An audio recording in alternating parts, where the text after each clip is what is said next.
Welcome to today's 5-minute Bible study in the book of 2 Corinthians. We're in chapter 4. Today we're looking at verses 16 through 18. This is the last paragraph of chapter 4. Now notice how it begins. Paul says, "Therefore, we do not lose heart." Now, what does the therefore refer to? It connects with what went before, obviously. Therefore, we don't lose heart. Remember, he'd been talking about how in doing ministry for Christ, you sometimes suffer. There are sometimes difficulties involved in proclaiming the good news of Christ. He even said, we carry in our body death so that we might know life. In other words, willing to die for Jesus because we will live with him. So we know what it is to die with Christ, but also we know the resurrection power within. But sometimes, the difficult times, the pressures and the persecutions and the tribulations, they can be hard. But Paul says, listen, we don't lose heart. Even in hard times, we don't lose heart. Though outwardly we are wasting away, yet inwardly we're being renewed day by day. For our light and momentary troubles are achieving for us an eternal glory that far outweighs them all. So we fix our eyes not on what is seen, but on what is unseen. Since what is seen is temporary, but what is unseen is eternal. So Paul says, listen, we keep our eyes on that which is eternal. Our hope is in Jesus. Our hope is in heaven. And even though we might have troubles in this world, harassment, persecution, yes, these are only temporary. They are passing. They will go away. It might be hard for the moment, but the eternal glory is before us. And so we keep our eyes not on the seen, the momentary troubles, but on the unseen, the eternal glory that is held for us. We keep our eyes not on what is visible, the difficulties of this present moment, but on what is eternal, the glory of being with Jesus forever.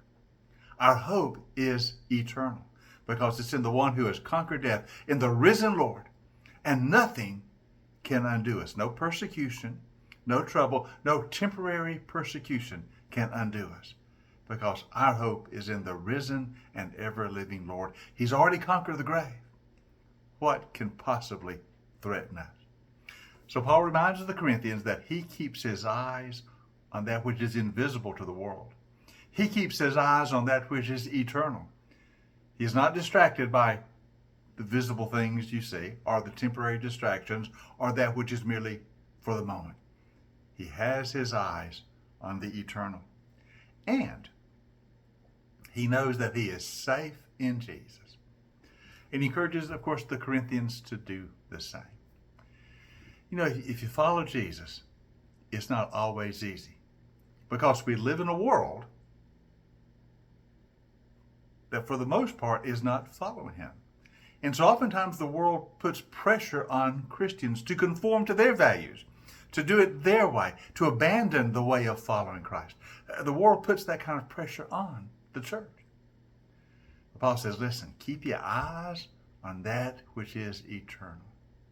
Keep your eyes on that which lasts forever. Keep your eyes on the King of glory, he who is King of kings and Lord of lords. These temporary troubles are but for a moment.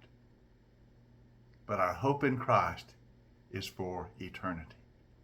So, we look at the eternal and we follow a Christ who will keep us for all eternity. Now, as he starts chapter 5, he's going to continue this, because he's going to say, listen, we know that if the earthly tent we live in is destroyed, we have a building from God, an eternal house in heaven that is not built by human hands. Even if we should have to give our lives for Christ, even if we become martyrs, Paul says, if the earthly tent we live in is destroyed, that is our body, it doesn't matter. We have an eternal building from God. Our eternity is with him. And we hold to that, and thus we are never undone. Keep your eyes on Jesus, the eternal Lord, the one who has conquered death for us and holds us in his hands always. Join us tomorrow as we continue our 5-minute Bible study in the book of 2 Corinthians. We'll start looking in some detail at chapter 5.